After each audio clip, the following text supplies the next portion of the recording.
Hello honeys, it's Bumblebee Fern, and today I'm very excited to do an unboxing and flip through with you of the Cocorina Cosmic Whisper deck. So I'm so excited about this deck because I have been looking at it and looking at all of these gorgeous Instagram photos of this deck, and so excited to get my hands on it because literally I've been waiting years, and let's check it out.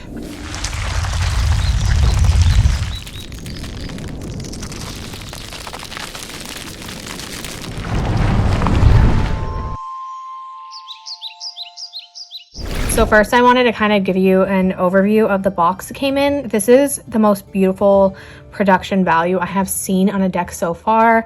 And just look at this beautiful gold gilded box. It came like this inside another box or baggie.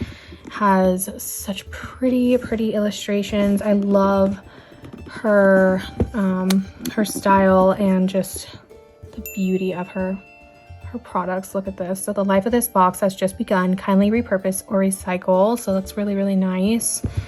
Definitely will. And here is all of her information there. Cocorina.co, and then you can find them on these places. Cocorina.com. So very gorgeous.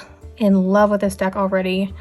I did do a little peek with my mom and sister because I could not help it. And let's see. So nice black inside of the box.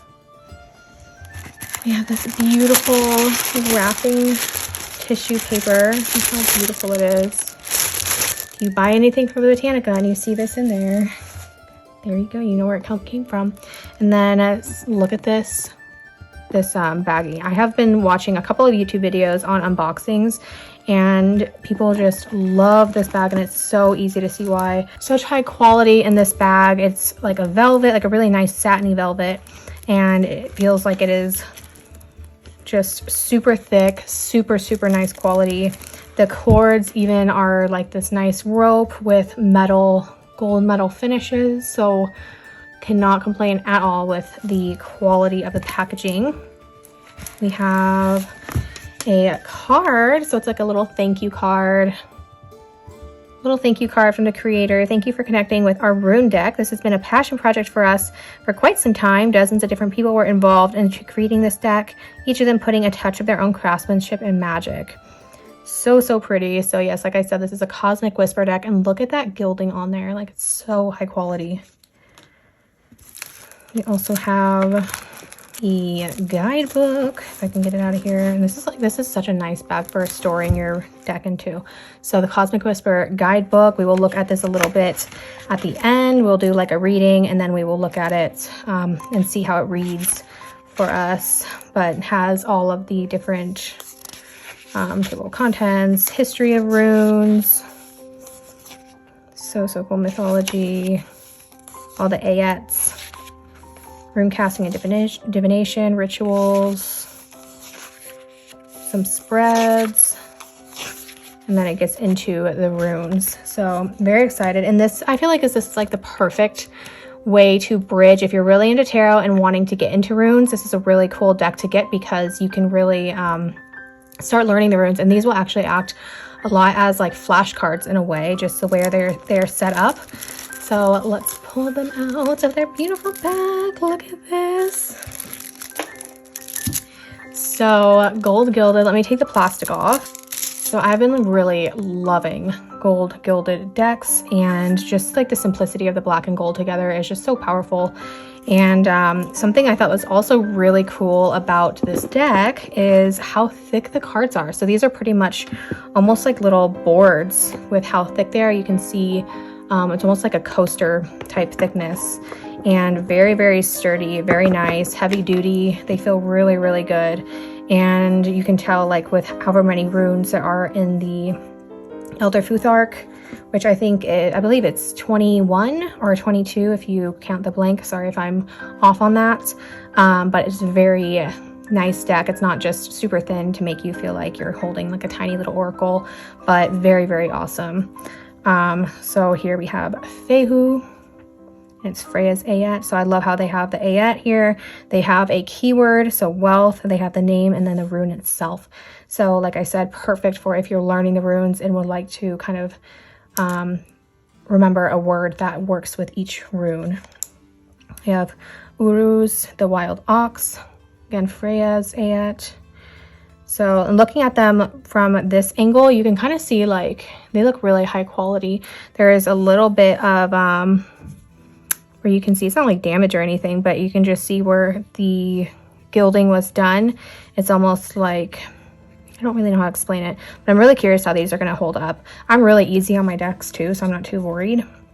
But if you are like throwing these around and scraping on things or putting them on rough surfaces, I'm not exactly sure how long they will hold up. Also, the backs, I didn't even go over that. Look how pretty this beautiful back is. Everything is gold gilded. So we have Thursaz, the thorn, Freya's Ayet. So pretty, look at that beautiful. Ansus, ancestral god, Freya's Ayet. I'm going to be doing some work with this in the ancestral connection box next time for the add-ons, which I'm really excited about. Rhino, the wagon, Freya's Ayet. So a lot of all of the artwork around the rune, it stays the same. So you're really just able to focus on the rune itself. Kenas, the torch, Freya's Ayet. I'm sorry if I say some of the runes incorrectly or just differently. That's just how I've always kind of gone with them. And yes, so we have Freya's Ayet and we have Gabu, the gift. This is one of my favorite runes to work with abundance. Freya's Ayet, Wunyo, joy. So pretty. They do feel like really sturdy and nice. We have Hagalas, hail from Heimdall's Ayet. Nothwes, the need from Heimdall's Ayet. Nothies.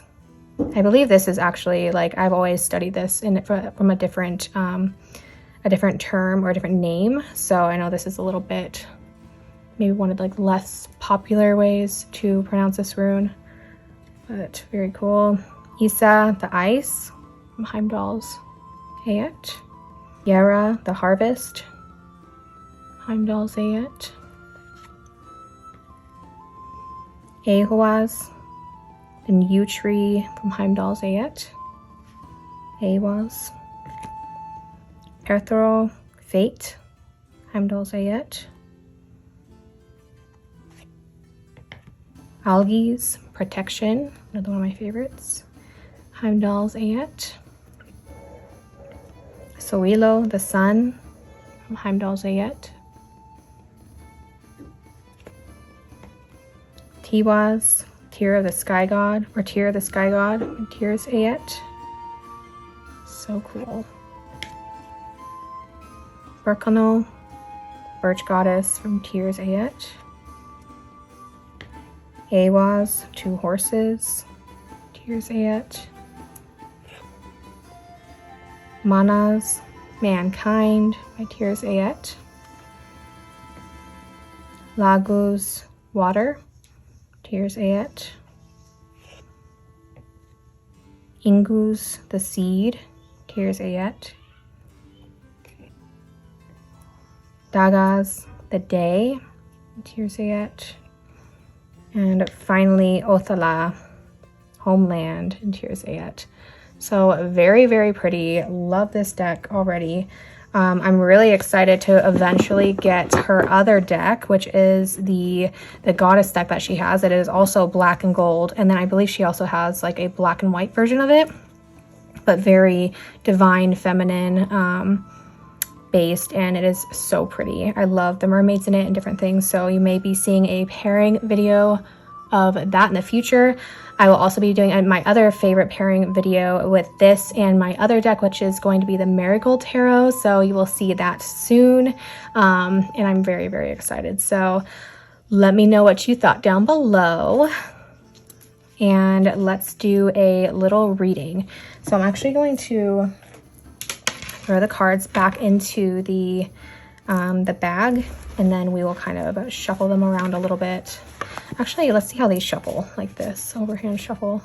Like I said, I'm pretty dang easy on my decks, and I'm not worried about like riffle shuffling these. Obviously you can't riffle shuffle these, but not worried about how they're going to hold up in that sense so much as like if I set them on a surface or just kind of use them over time, how they will do. Maybe I'll do an updated video to see in a year or so how they're holding up. They still seem to shuffle like really nicely though. They're not just getting caught on each other. So I'm going to put them in the bag, and then I'm going to kind of feel around and feel one that kind of intuitively calls to me. Okay, so we have Ingus, the seed. Very, very pretty. So let's read the guidebook and see what it has to say about this card. I'm going to set that to the side for you.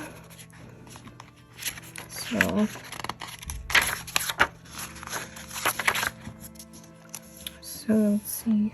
Okay, so 105. It's a really nice thick guidebook too. So okay, so we have right here Ingus, the seed, and then the symbolism is space, personal development, internal growth, wholeness, stored and explosive energy, time for yourself, fertility, creation, completion, harmony, unity, peace, agreement, approval, earth, and inner child. So lots of words to really go off of and connect with this card. Then we have the pronunciation, so Ingus, and then the other ways it is spelled or with other words that it's connected with. So Inguas, it is represented by the ancient god Ing and is the rune of male fertility. The Norse myth, Ing came to unite the people and provide them peace, harmony, and fertility. Its shape is a representation of duality and harmony, but also the balance between human nature and the earth as well as everything around us. Ingus represents the process of a mental seed implanted in your conscious mind to later emerge into a new creation in your life. This rune speaks for the new process, or for the process from one form, seed, and the self-sacrifice of it into another form, the creation, as well as all the characteristics inherited because of this transformation. Sacrifice occurs when one form needs to die so that a new one can emerge. Oh, that's beautiful. This rune is a symbol of potential growth and creation, just like the tiny seed holds so much power in it that explodes into a mighty tree. So that is so beautiful. Love that very like simple explanation. And then we also have the Ingus actions, which I absolutely love that they have these in here. So it has the social, financial, love, and health and like the ways it would affect a reading. So if you're reading for social aspect, or financial aspect, love, or health aspect, it'll tell you what this rune is really trying to say. So for example, financially, the growth of your ideas will transform into a great profit. Ingus also reminds us of the need of our sacrifice and transformation to achieve a goal. For love, it would be strong family bonds and affectionate relationships, powerful sexuality, and fertile energy between partners.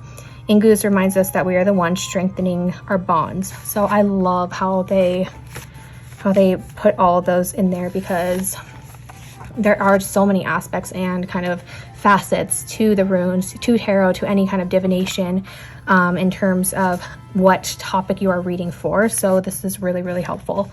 It says, Ingus urges us to listen to our inner bodies and minds and take care of them by changing habits, lifestyle, etc. in order to achieve a peaceful and balanced life. Ingus indicates a strong, healthy, affectionate family. So this is all from the health one. So it has a nice big health. So very, very cool. Love that. And then it says, Ingus doesn't have a reverse position. So that they do have these, and some of the others, they do show the reversal reading. So this is really cool, where it would be the same shape and the same rune read both ways. So this rune has no reverse and is always a bringer of good news. The appearance of Ingus indicates that we need to spend more time in nature or become more observant of the natural order around us, where you can learn so much by observing the natural order and cycles of life, but also work in your inner growth through that process. Very, very beautiful. Such a helpful guidebook. I really appreciate this. Still really clings to the idea of this being the perfect kind of bridge from tarot to runes, or even if you're just looking into getting into runes and wanting to use this deck as maybe alongside with runes or whatever, you can totally do this. And really enjoy getting into rune casting. So if you really enjoyed this video and want to see more, please hit the subscribe button and ring the bell. I would love to see more of you. And this is kind of a new aspect of my channel that I am trying to bring on. I really have been getting back into the cards and my different decks, so I'm excited, and we will have a lot more new and interesting twists on the channel. So thank you so much for following along on this beautiful flip through, and I will talk to y'all later. Blessed be. Bye.